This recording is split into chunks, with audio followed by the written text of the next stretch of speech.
Sarekat Islam. Latar belakang Sarekat Islam.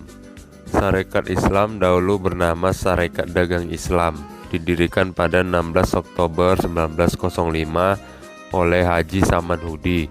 Sarekat Dagang Islam merupakan organisasi yang pertama kali lahir di Indonesia. Pada awalnya organisasi ini dibentuk oleh Haji Saman Hudi dan kawan-kawan untuk perkumpulan pedagang-pedagang Islam yang menentang politik Belanda yang memberi keleluasaan masuknya pedagang asing untuk menguasai komplek ekonomi rakyat pada masa itu. Sarekat Dagang Islam pada awalnya merupakan perkumpulan pedagang-pedagang Islam. Tujuannya untuk menghimpun para pedagang pribumi Muslim, khususnya pedagang batik, agar dapat bersaing dengan pedagang-pedagang besar lainnya. Pada saat itu pedagang besar keturunan asing tersebut telah lebih maju usahanya dan memiliki hak dan status yang lebih tinggi daripada penduduk Hindia Belanda lainnya. Kebijakan yang sengaja diciptakan oleh pemerintah Hindia Belanda tersebut kemudian menimbulkan perubahan sosial karena timbulnya kesadaran di antara kaum pribumi yang biasa disebut inlander. Di bawah pimpinan Haji Saman Hudi, perkumpulan ini berkembang pesat sehingga menjadi perkumpulan yang berpengaruh. Tujuan Sarekat Islam: mengembangkan jiwa dagang. 2. Membantu anggota-anggota yang mengalami kesulitan dalam bidang usaha. 3. Memajukan pengajaran dan semua usaha dan mempercepat naiknya derajat rakyat. 4. Memperbaiki pendapat-pendapat yang keliru mengenai agama Islam. Terakhir, hidup menurut perintah agama. Sarekat Islam tidak membatasi keanggotaannya hanya untuk masyarakat Jawa dan Madura saja. Tujuan Sarekat Islam adalah membangun persaudaraan, persahabatan, dan tolong-menolong di antara Muslim dan mengembangkan perekonomian rakyat. Keanggotaan SI terbuka untuk semua lapisan masyarakat Muslim. Pada waktu SI mengajukan diri sebagai badan hukum, awalnya Gubernur Jenderal Hindenburg menolak.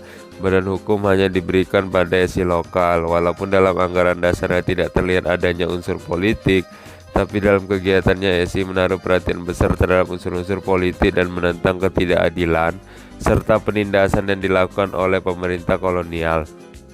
Artinya SI memiliki jumlah anggota yang banyak sehingga menimbulkan kekhawatiran pemerintahan Belanda. Perkembangan Sarekat Islam.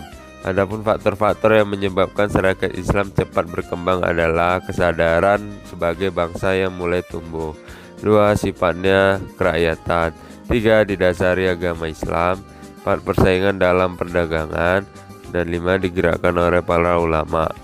Pemerintah Hindia Belanda merasa khawatir terhadap unsur-unsur perkembangan SI yang begitu pesat karena mengandung unsur-unsur revolusioner.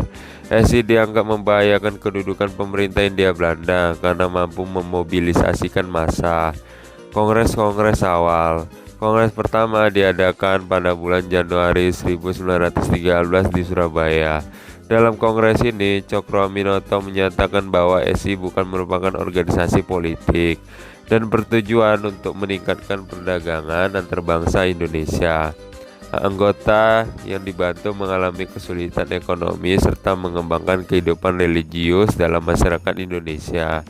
Kongres kedua diadakan di Surakarta yang menegaskan bahwa SI hanya terbuka bagi rakyat biasa.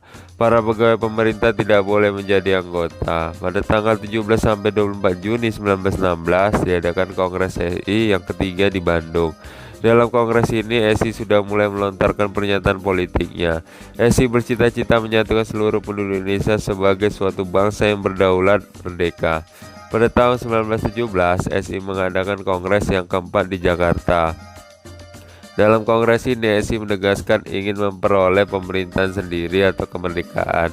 Dalam kongres ini SI mendesak pemerintah agar membentuk Dewan Perwakilan Rakyat atau Volkskrant. SI mencalonkan Hos Cokroaminoto dan Abdul Muiz sebagai wakilnya di Volkskrant. Masuknya pengaruh komunisme. SI yang mengalami perkembangan pesat kemudian mulai disusupi oleh paham sosialisme revolusioner.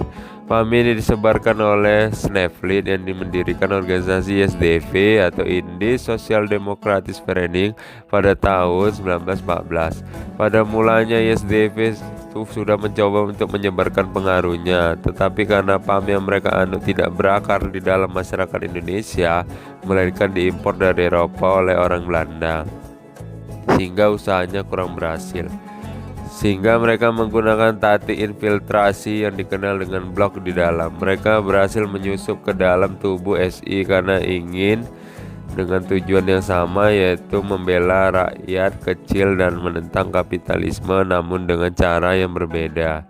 Dengan usaha yang baik, mereka berhasil mempengaruhi tokoh-tokoh muda SI seperti Semaun, Darsono, Tan Malaka, Alimin, Prawodirjo. Hal ini menyebabkan SI pecah menjadi SI putih yang dipimpin oleh Hoks Cokroaminoto dan SI merah yang dipimpin oleh Semaun.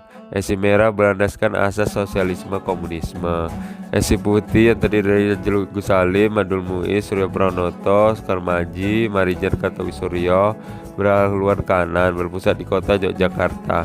Sedangkan SI merah Semaun Alimin Darsono berhaluan kiri berpusat di kota Semarang. Jurang antara SI merah dan SI putih semakin melebar saat keluarnya pernyataan Komintern atau Partai Komunis Internasional yang menentang cita-cita pan-Islamisme, sehingga Gus Salim menyecam SI Semarang yang mendukung PKI. Darsono membalas kecaman tersebut dengan mengecam Backlid atau Belanda kebijaksanaan keuangan Cokroaminoto. SI Semarang juga menentang pencampuran agama dan politik dalam SI. Oleh karena itu Cokroaminoto lebih condong ke SI haluan kanan. Penegakan disiplin partai. Pecahnya SI terjadi setelah Semaun dan Darsono dikeluarkan dari organisasi. Hal ini ada kaitannya dengan desakan Abdul Muiz dan Agus Salim pada Kongres SI yang ke-6. Usaha ini yang dilakukan Tan Malaka meminta pengecualian bagi PKI. Namun usaha tersebut tidak berhasil karena disiplin partai diterima dengan mayoritas suara. Saat itu anggota-anggota PSI dari Muhammadiyah dan Persis pun turut dikeluarkan karena disiplin partai tidak memperbolehkannya. Keputusan mengenai disiplin partai dibuka lagi oleh Kongres SI pada bulan Februari 1923 di Madiun, di mana Cokroaminoto memusatkan tentang peningkatan pendidikan kader SI dalam memperkuat organisasinya. PKI memutuskan untuk menggerakkan SI merah untuk menandingi SI putih. Pada tahun 1924 SI merah berganti nama menjadi Sarekat Islam. Sarekat Islam berubah menjadi partai, di mana pada Kongres PSI yang ke-1929 menyatakan bahwa tujuan perjuangan adalah mencapai kemerdekaan nasional. Karena tujuan yang jelas itulah PSI ditambah namanya menjadi dengan Indonesia sehingga menjadi Partai Sarekat Islam Indonesia. Pada tahun itu juga PSI menggabungkan diri menjadi Pemufakatan Perhimpunan Politik Kebangsaan Indonesia. Simpulannya, organisasi Sarekat Islam pada awalnya merupakan perkumpulan pedagang Islam yang dimana bercita-cita kemerdekaan Islam Raya dan Indonesia. Misi Sarekat Islam bersikap non-kooperatif atau anti terhadap penjajahan kolonial Belanda. Sarekat Islam mengadakan politik kerjasama dengan pemerintahan Belanda, namun setelah 1923, Sarekat Islam menempuh garis perjuangan non-kooperatif, artinya tidak mau bekerja sama dengan pemerintah kolonial Belanda.